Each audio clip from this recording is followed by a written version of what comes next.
الحمدللہ والصلاة والسلام علی رسول اللہ وعلی آلہ وصحبہ وموالا۔ پیارے بھائیوں اور دینی بہنوں، السلام علیکم ورحمۃ اللہ وبرکاتہ۔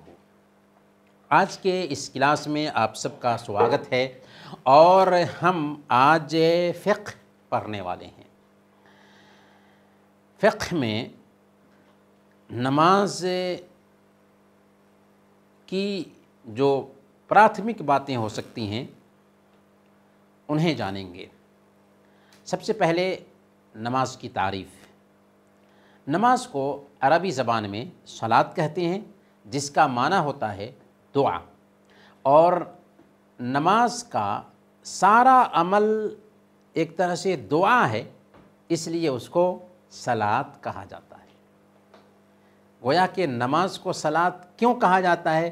اس لیے کہ نماز میں جو کچھ بھی عمل کرتے ہیں سب کے سب تقریباً دعا ہی ہے۔ اور شریعت کی پریبھاشا میں نماز کسے کہتے ہیں؟ وہ خاص بول اور کام، اقوال اور افعال، کچھ بول ہوتے ہیں، کچھ کام ہوتے ہیں جن کی شروعات اللہ اکبر سے اور انت سلام پھیرنے سے ہوتی ہے، تو وہ کیا ہے؟ وہ نماز ہے۔ فرض نمازوں کے اوقات کیا ہیں؟ سورہ النساء آیت نمبر 103 میں اللہ فرماتا ہے ان الصلاۃ کانت علی المؤمنین کتابا موقوتا، کہ نماز وقت کی پابندی کے ساتھ ایمان والوں پر فرض ہے۔ چنانچہ اللہ کے نبی صلی اللہ علیہ وسلم نے نمازوں کے اوقات بتا دیے ہیں، انہی اوقات میں وہ نمازیں پڑھی جائیں گی تو وہ نمازیں قبول ہوں گی، اگر پہلے پڑھ لیں تو نمازیں نہیں ہوں گی، بعد میں پڑھیں تو وہ قضا سمجھی جائیں گی، وقت کی نماز نہیں شمار ہوگی۔ تو نمازوں کے اوقات کیا ہیں؟ فجر کا وقت طلوع فجر سے لے کر کے فجر کی جس وقت اذان ہوتی ہے اس وقت سے لے کر کے سورج نکلنے تک ہے۔ وقت صلاۃ الصبح من طلوع الفجر ما لم تطلع الشمس، کہ فجر کی نماز کا وقت طلوع فجر سے ہے، فجر ادے ہونے سے ہے، جس وقت اذان ہوتی ہے فجر کی، اور اس وقت تک یہ وقت رہتا ہے جب تک کہ سورج نکل نہ جائے۔ لیکن اگر مرد ہے تو اس کے لیے ضروری ہو جاتا ہے کہ وہ مسجد میں جا کر کے نماز ادا کرے جماعت کے ساتھ۔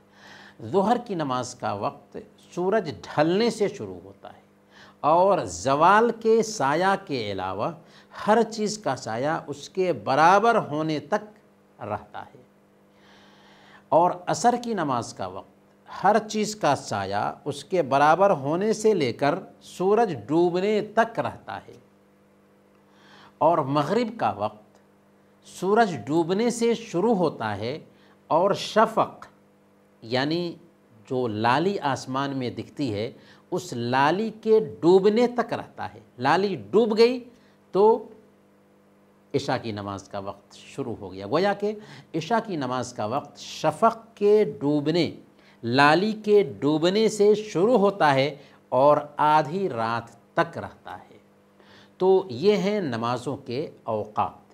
نماز کے مکروہ اوقات کون سے ہیں جن میں نماز پڑھنا منع ہے؟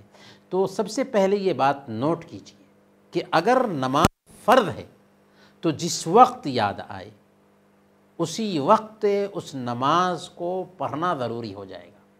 لیکن اگر نفلی نمازیں ہیں جو سببی نماز بھی نہیں، اگر سببی نماز ہے یعنی کسی سبب سے پڑھی جا رہی ہے، جیسے کوئی آدمی مسجد میں جاتا ہے تو حکم ہے کہ بیٹھنے سے پہلے 2 رکعت ادا کر لے، تو اس کے لیے کوئی خاص وقت طے نہیں ہے، کسی بھی وقت یہ 2 رکعت پڑھی جا سکتی ہے۔ کوئی آدمی طواف کر رہا تھا تو طواف کے بعد کی جو 2 رکعتیں ہیں اس کے لیے بھی کوئی خاص وقت طے نہیں ہے، کسی بھی وقت وہ نماز پڑھی جا سکتی ہے۔ لیکن عام نفلی نمازوں کے لیے 5 مکروہ اوقات طے کیے گئے ہیں، ان میں وہ نمازیں نہیں پڑھی جائیں گی۔ پہلے نمبر پر فجر کے بعد یہاں تک کہ سورج نکل جائے، دوسرے نمبر پر سورج نکلنے کے بعد یہاں تک کہ بلند نہ ہو جائے، یعنی سورج نکلنے کے تقریباً 15-12 منٹ کے بعد اگر کوئی آدمی نماز پڑھتا ہے تو گنجائش ہے۔ تیسرے نمبر پر یعنی سورج جب بالکل سر کے سامنے میں ہو ڈھلنے سے پہلے، اور چوتھے نمبر پر عصر کے بعد یہاں تک کہ سورج ڈوب جائے۔ عصر کے بعد بھی کوئی نماز نہیں پڑھی جائے گی یہاں تک کہ سورج ڈوب جائے۔ اور پانچویں نمبر پر سورج ڈوبتے وقت بھی، سورج ڈوبتے وقت بھی۔ تو یہ کل ملا کر کے 5 اوقات ہوئے جن میں نماز پڑھنا منع ہے۔ صحیح مسلم کی روایت ہے، حضرت عقبہ بن عامر رضی اللہ تعالیٰ عنہ بیان فرماتے ہیں کہ 3 ساعات کان رسول اللہ صلی اللہ علیہ وسلم ینہانا ان نصلی فیہن، کہ 3 اوقات ہیں رسول اللہ صلی اللہ علیہ وسلم ہمیں روکتے تھے کہ ہم ان میں نمازیں پڑھیں یا اپنے مردوں کو قبروں میں اتاریں۔ وہ 3 اوقات کون کون سے ہیں؟ جب سورج نکل رہا ہو یہاں تک کہ بلند ہو جائے، دوسرے نمبر پر دوپہر کو جب کہ سورج ٹھہرا ہوا ہو یہاں تک کہ ڈھل جائے، تیسرے نمبر پر جب سورج ڈوبنے کے لیے جھک جائے یہاں تک کہ پوری طرح وہ ڈوب جائے۔ لیکن جیسا کہ ہم نے کہا کہ ممانعت اسی کے لیے ہے جو نفلی نماز پڑھنا چاہتا ہو اور جو نماز سببی نہ ہو۔ صحیح بخاری اور صحیح مسلم کی روایت ہے، حضرت ام سلمہ رضی اللہ تعالیٰ عنہ جو اللہ کے نبی صلی اللہ علیہ وسلم کی بیوی ہیں، وہ کہتی ہیں کہ انہ صلی رکعتین بعد العصر، اللہ کے نبی صلی اللہ علیہ وسلم نے 2 رکعتیں عصر کے بعد پڑھیں۔ حالانکہ ابھی ہم نے سنا ہے کہ عصر کے بعد نماز نہیں ہوگی۔ فسألتہ عن ذلک، میں نے آپ سے اس نماز کے بارے میں پوچھا تو آپ نے فرمایا کہ وفد عبد القیس کے ساتھ مشغول ہو جانے کی وجہ سے ظہر کے بعد کی یہ 2 رکعتیں میں نہیں پڑھ سکا تھا، چنانچہ میں نے انہیں پڑھی ہیں۔ تو اس سے پتہ یہ چلا کہ کبھی کبھار اگر ایسا ہوتا ہے تو عصر کے بعد بھی چھوٹی ہوئی نمازیں پڑھی جا سکتی ہیں، تو یہ سببی نماز ہے۔ جب کوئی مسجد میں داخل ہو تو 2 رکعت پڑھے بغیر نہ بیٹھے۔ صحیح بخاری اور صحیح مسلم کی روایت ہے، اللہ کے نبی صلی اللہ علیہ وسلم نے ارشاد فرمایا اذا دخل احدکم المسجد فلا يجلس حتى يصلي رکعتین، کہ تم میں سے ایک آدمی جب مسجد میں داخل ہو تو 2 رکعت پڑھے بغیر نہ بیٹھے۔ بہت سارے لوگ مسجد میں آتے ہیں اور بیٹھ جاتے ہیں، صحیح نہیں ہے، بلکہ کیا کرنا چاہیے کہ مسجد میں بیٹھنے سے پہلے 2 رکعت بہرحال پڑھ لیں۔ اگر سنت کا وقت ہے تو سنت پڑھیں گے، اگر سنت کا وقت نہیں ہے اور ہم بیٹھنا چاہتے ہیں تو بہرحال 2 رکعت پڑھ ہی کے بیٹھیں گے۔ جب فرض کی اقامت ہو جائے تو سنتیں پڑھنا منع ہیں، یہ بات بھی نوٹ کر کے رکھیں۔ اقامت ہو گئی ہے تو اب کوئی بھی سنت نہیں، یہاں تک کہ فجر کی سنت بھی نہیں پڑھی جائے گی۔ صحیح مسلم کی روایت ہے، اللہ کے نبی صلی اللہ علیہ وسلم نے ارشاد فرمایا اذا اقیمت الصلاۃ فلا صلاۃ الا المکتوبہ، کہ جب اقامت کہہ دی جائے تو فرض کے علاوہ کوئی نماز نہیں ہوتی۔ ہاں اگر ہم سنت نہیں پڑھ سکے تھے تو نماز کے بعد اس کو ادا کر سکتے ہیں، اگرچہ نماز سے پہلے کی سنت تھی۔ نماز کا اعادہ کرنا اور قضا کرنا، اعادہ کیا ہے اور قضا کیا ہے اس کو بھی ہم سمجھ لیتے ہیں۔ اعادہ کہتے ہیں لوٹانے کو۔ اگر فرض نماز پڑھ لی لیکن اس میں کچھ کمی رہ گئی تھی تو دوبارہ لوٹاتے ہیں تو اس کو ہم اعادہ کہیں گے۔ جیسے کسی آدمی نے ظہر کی نماز پڑھی اکیلے اور پھر آیا تو دیکھا کہ ظہر کی جماعت چل رہی ہے، تو اس کے لیے بہتر ہے کہ اس جماعت میں شامل ہو جائے۔ سنن ترمذی کی روایت ہے، اللہ کے نبی صلی اللہ علیہ وسلم نے صبح کی نماز پڑھی تو 2 آدمیوں کو دیکھا کہ انہوں نے آپ کے ساتھ نماز نہیں پڑھی ہے۔ آپ نے ان سے پوچھا ما منعکما ان تصلی معنا، کہ تم دونوں کو کس چیز نے ہمارے ساتھ نماز پڑھنے سے روکا؟ انہوں نے کہا کہ اے اللہ کے نبی صلی اللہ علیہ وسلم، ہم لوگوں نے گھر میں نماز پڑھ لی تھی۔ آپ نے فرمایا ایسا مت کرنا، اگر تم نے اپنے گھر میں نماز پڑھ لیا تھا اور جماعت کی مسجد میں آؤ تو نماز پڑھ لو، فَإِنَّهَا لَكُمَا نَافِلَةٌ، یہ تمہارے لیے نفل ہو جائے گی۔ ہاں اگر کوئی آدمی ظہر کی نماز جماعت سے پڑھا تھا پھر اس نماز کو لوٹانا اس کے لیے بہرحال مسنون نہیں ہے۔ ہاں ایک مسئلہ یہ بھی ہے کہ اگر کسی نے جماعت سے نماز پڑھ لی تھی اور کوئی دوسرا آدمی آتا ہے اور اس کو وہ ثواب پہنچانے کے لیے اس کے ساتھ مل کر کے جماعت کر لیتا ہے، تو اگرچہ اس نے نماز پڑھ لی تھی، اب اس کو جو ثواب ملے گا وہ نفلی نماز کا ثواب ملے گا، اور اس بات کی گنجائش پائی جاتی ہے۔ قضا کیا ہے؟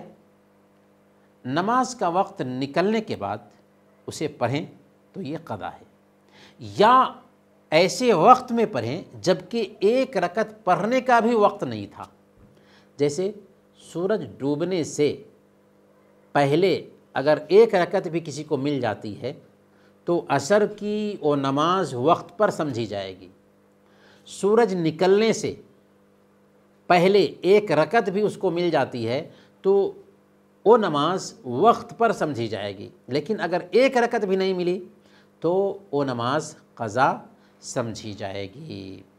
جو سویا رہ جائے یا بھول جائے اس کے لیے وہی وقت ہے جس وقت وہ جاگتا ہے یا جس وقت اسے یاد آ جائے۔ سونے کی وجہ سے اگر نماز رہ گئی تھی تو اللہ اس کی نیت کا ثواب دے گا، اور اسی وقت اس کو چاہیے کہ وہ اس نماز کو ادا کر لے۔ صحیح مسلم کی روایت ہے، اللہ کے نبی صلی اللہ علیہ وسلم نے ارشاد فرمایا، من نسی صلاۃ او نام عنہا فکفارتها ان یصلیها اذا ذکرها، کہ جو آدمی نماز ادا کرنا بھول گیا یا سویا رہ گیا تو اس کا کفارہ یہی ہے کہ جس وقت اس کو یاد آئے اسی وقت اسے ادا کر لے۔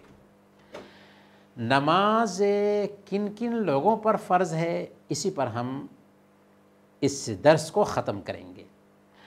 ہر مسلمان مرد اور عورت پر نماز فرض ہے جو بالغ ہو، عاقل ہو، طاہر ہو، اور جیسا کہ کہا کہ مسلمان ہو۔ ایک کافر پر نماز فرض ہے یا نہیں، تو یہ بات نوٹ کریں معلومات کے لیے کہ کافر پہ نماز فرض ہے لیکن اس کی مانگ نہیں ہے جب تک کہ وہ اسلام قبول نہ کرے۔ میں نے کہا کہ فرض ہے، کیوں؟ اس لیے کہ کل قیامت کے دن ایک کافر جب جہنم میں جائے گا اور جنتی ان سے پوچھیں گے کہ تم جہنم میں کیوں آئے، تو جانتے ہیں سب سے پہلا جواب کیا ہوگا؟ سب سے پہلا جواب یہی ہوگا ان کا کہ میں نماز نہیں پڑھتا تھا۔